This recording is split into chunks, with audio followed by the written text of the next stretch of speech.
Looking back could possibly be one of the worst things you can do. Take it from Lot's wife. After all, she did turn into a pillar of salt.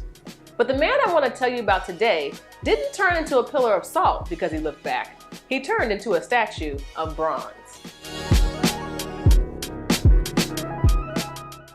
It was the race of the century. The two men known for running the fastest mile were finally going to race against each other in the race known as the Miracle Mile. Over 100 million people listened to this race over the radio, and millions more watched it on television. It truly was the race of the century, and there could only be one winner. And that winner turned out to be Roger Bannister. But it wasn't the fact that Bannister won that made this race go down in the history books. It was the fact that John Landy lost. You see, on the final turn of the last lap, Landy made the critical mistake of turning around and looking over his left shoulder as Bannister quickly passed him on the right. This was a mistake that would haunt Landy for years because a larger-than-life bronze sculpture was made depicting the men at the very moment that Landy looked back. Landy is later quoted as saying, "While Lot's wife was turned into a pillar of salt for looking back, I am probably the only one ever turned into bronze for looking back."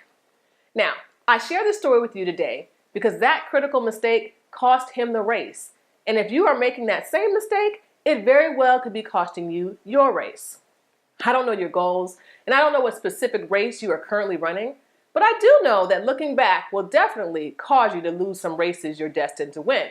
Because when you look back, you take your focus off of your goal, which inevitably causes you to lose ground.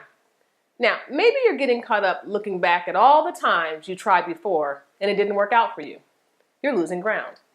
Maybe you're looking back focusing on yesterday's successes, failing to realize that yesterday's successes aren't designed to meet today's challenges. You're losing ground. Or maybe, like Landy, you're looking back worried about what other people are doing instead of laser focusing on your goal. You are losing ground. And let me tell you, this world is cruel. You need every advantage you can get. You can't afford to give up any ground. Besides, God needs you to focus on your race, whatever your race may be.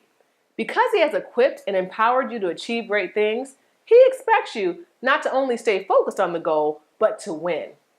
But you can't win if you keep looking back. It doesn't matter what happened yesterday or what other people are doing. What matters is what you are doing right now in this moment to reach your goal. This is why the Apostle Paul said, "But one thing I do, forgetting those things which are behind and reaching forward to those things which are ahead. I press toward the goal for the prize of the upward call of God in Christ Jesus." Keep pressing forward. You've got this. Your race is yours to win, as long as you don't look back. Now, let me know what you think about this by leaving a comment below. Until next time, continue to be extraordinary. Circumstances are not powerful enough to determine your outcomes, but your mind is, which is why I put together the 5 steps to change your mind so that you can change your life. It's a free downloadable PDF that contains the 5 keys to a healthy mindset. So go to SaMonnaWatts.com/change and get your free download today.